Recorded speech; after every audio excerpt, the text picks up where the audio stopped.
Today on our 2015 GMC Sierra 2500 model, we're going to be doing an installation on the B&W turnover underbed gooseneck trailer hitch with the custom installation kit. Part number is BWGNRK1012. Our gooseneck hitch can easily be converted for use with the fifth wheel as well, simply by using the B&W companion, part number BWRVK3500. As you can see, the B&W's gooseneck style hitch is going to allow us full access into our bed. It's an under bed mount setup, so we don't have to worry about having all the rails and the bars up here interfering with our bed. Flush mount design, as you can see, it's a large hole cut out here in the bed, allows that to pass up through nicely. The same goes for your safety chain connections here on both sides. Those springs are really going to help to eliminate or at least reduce any kind of noises or vibrations we might have. Now we'll pull out on our black handle and rotate it. As you can see, that's going to keep it in that pulled position or in that outward position. That's going to allow us to lift the ball itself, flip this right over, slide it into position, lock it with our lever. Just rotating that handle slightly, it's going to allow it to fall back in. We can hook up to any 2 5/16 inch gooseneck style trailer. When it's time to put it away for the evening or when we're done hauling our trailer, we'll simply just flip that around and I'll operate the slide handle for you now so you can see how that pin will pass through. As you can see, whether it's in the up or down position, our ball mount will be fully secured. Now that we've gone over a few of the features, let's get this thing installed in our truck. Now let's start by lowering our spare tire down here in the rear. Getting this out of the way is going to make access into the area we want to work a lot easier. We're now going to clear out just a little bit of room here. This is going to allow the cross rails of our hitch to go into place. The plastic fender liner here is covering it. Some of these vehicles will have it, some won't. But in our case, we're just going to take out a small square for now to see if that'll give us the room we need. If not, we may need to take out a little bit more later.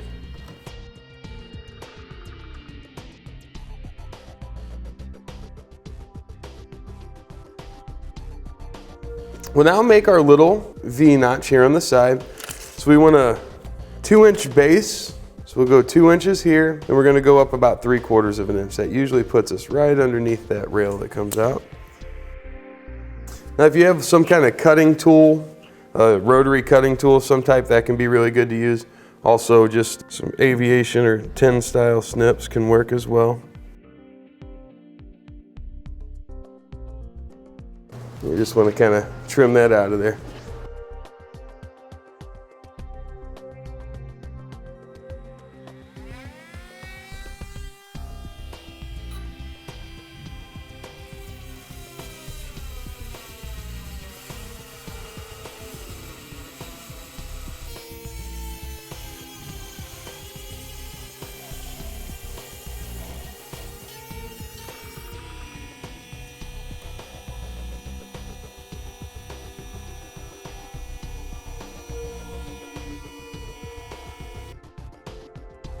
Now we can modify the exhaust heat shield here on the bottom side. So between the two rails, we want to trim off that heat shield portion that's blocking the bottom side of the bed.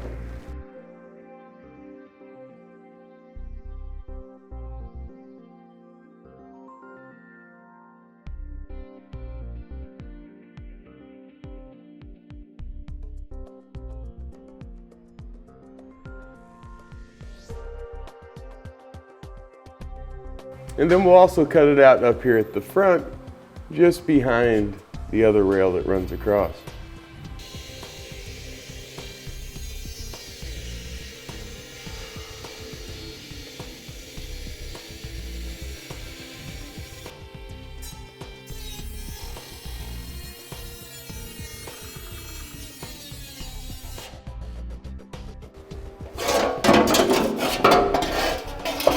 We'll just pull this down and out, and we can trim up any of the rough edges that we've got there.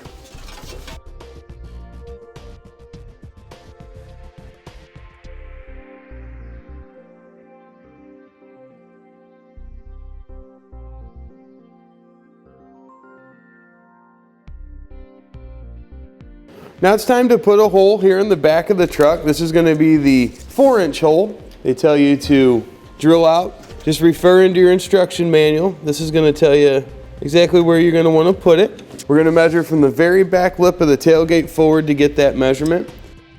And then we measure from the outside into our middle. We want to make sure we've got the same distance on both sides.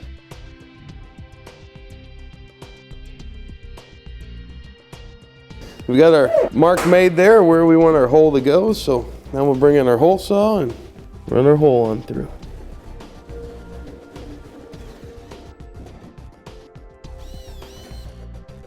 Now we'll take the L-shaped cross member. We're going to slide it in the wedge that we cut out and just slide this on across where we can get to it from the bottom of the car and place it up onto our frame rails. We just want to kind of bring this forward and position it in front of our 4-inch hole here. Now we're going to come to the second hole from the driver's side on our front crossbar here. We're going to put in one of the 1/2" by 1.5" bolts. And there's a small O-ring that's been provided. This O-ring is going to go over that and hold it in place.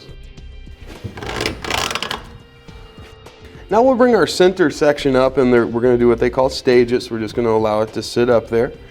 You'll see that the hole's slightly offset to one side. That offset should be towards the back.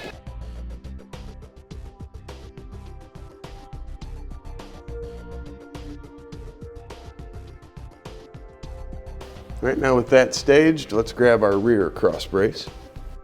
We're just going to slide this in behind our center section there, and just like the other one, we'll go underneath and reposition it. Now this one, you'll notice the holes are slightly offset. So we want that offset, or we want the holes to be nearer the bottom than they are the top. And then this will be rotated into position. As you see there, we want the holes to be closer to the bottom, and this should be the rearmost cross member or cross brace.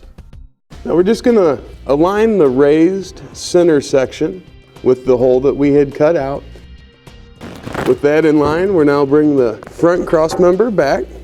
We're going to line up our holes, and then we'll place one of the 1/2" by 1.5" bolts through. That'll help us hold that position slightly.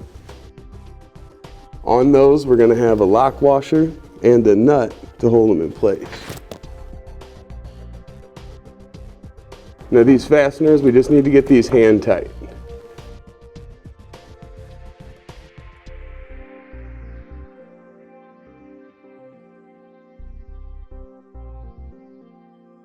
Now for the rear, we're going to take one of the 1/2" by 2" bolts, place a flat washer and a lock washer on that. That's going to go from the inside of our center section rearward, and we'll lift it up so we can get it threaded into our rear cross brace. And then we'll repeat that for the other 4 holes in our rear cross brace here.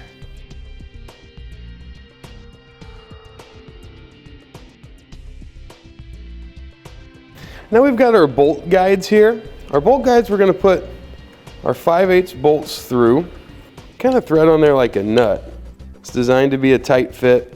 A lot of times you need to use a ratchet or something to get them in there. But we should have this so it'll be all the way down flush with the top of the guide. So in our longer one, you can see here, the bend comes down, and we've put the bolt down through. The tabs are sticking up that side. On our shorter one that we're going to use, the bend's the opposite. So we'd be putting the bolt in the top, but after that, it's the exact same process. We'll now take our bolt with the guide. We're going to place it through the oblong hole here. You can see your jounces right there. So we'll just come up from there. That goes in, and we rotate it around just like that. So we're going to have access to that bolt. Now let's go over to the passenger side. We can do that exact same thing. Now on the inside, we'll come in and kind of follow that same method, and then just work our handle so it'll get us to the right location here. Then we can come over to our passenger side and repeat that same thing. Now to allow for easier access, what we're going to do is take off this piece of inner fender liner here. We didn't want to take off more than we had to, but now that we've got our cross members in place, it's clear that this is going to offer some interference. You'll see here with that small section out of the way, we're going to be able to get to the end of each of our cross braces there to easily attach our hardware.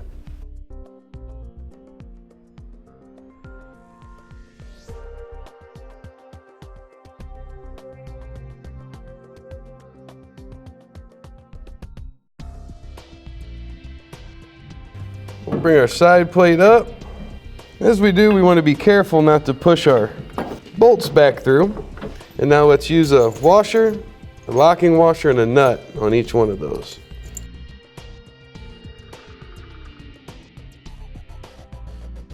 And just like all of our other hardware, we're just going to leave these hand tight for now. Let's go over the other side and repeat that same process.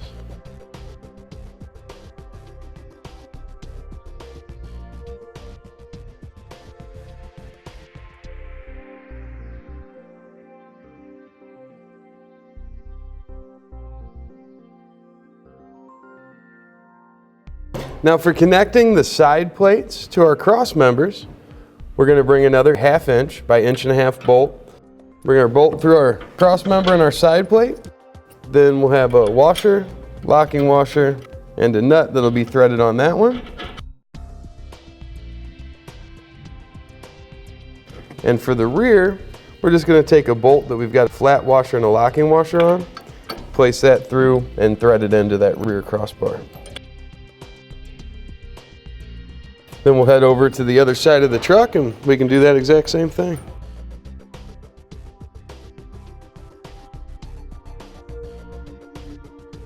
Now we'll go through and tighten down the bolts that are holding our center section to our cross members.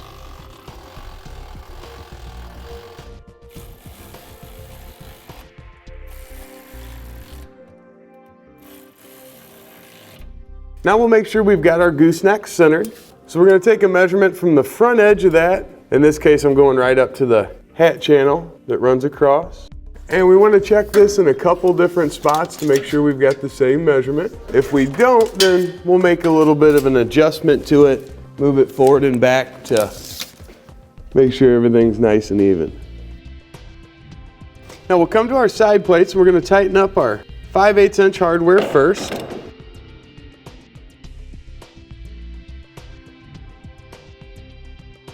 Then we'll move from there right into tightening up our 1/2 inch hardware. Now let's head over to the passenger side and do the same thing. We're now going to torque down all of our hardware. The torque specifications will be listed in your instructions. And you want to be sure to follow the same sequence that we did when we initially tightened our bolts down. So we'll start here in the inside, doing our center section. Now we'll move right to our 5/8 inch hardware here on our side plates.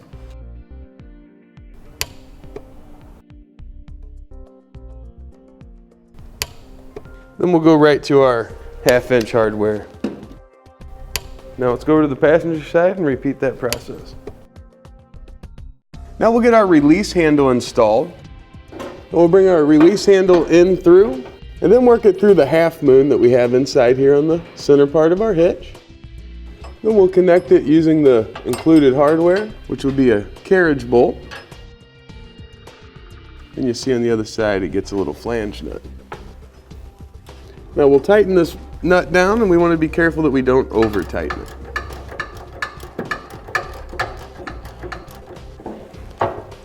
We've now got the 4 holes located on the underside. We're going to drill these out using a 1/2 inch drill bit. That'll allow us to pass our U-bolts down through for our safety chains.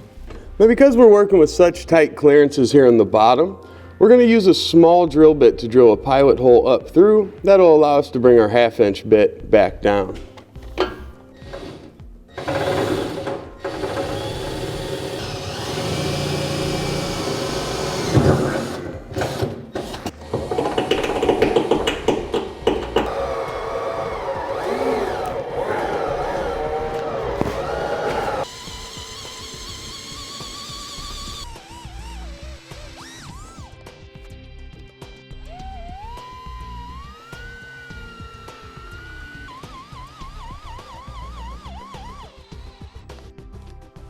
We'll now take our U-bolts and we'll pass these right down through our holes we just drilled out.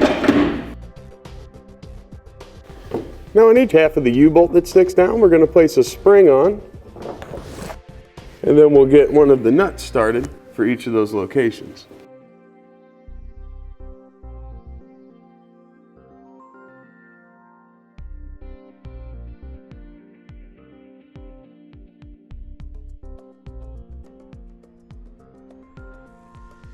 And now we'll tighten those nuts down so that our U-bolt is sitting flush with the bottom.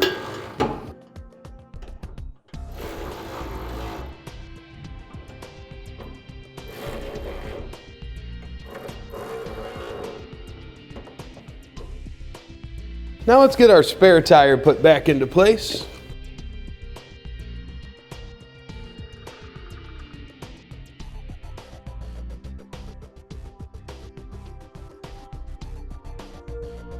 That'll complete today's installation of the B&W Turnover Underbed Gooseneck Trailer Hitch, part number BWGNRK1012.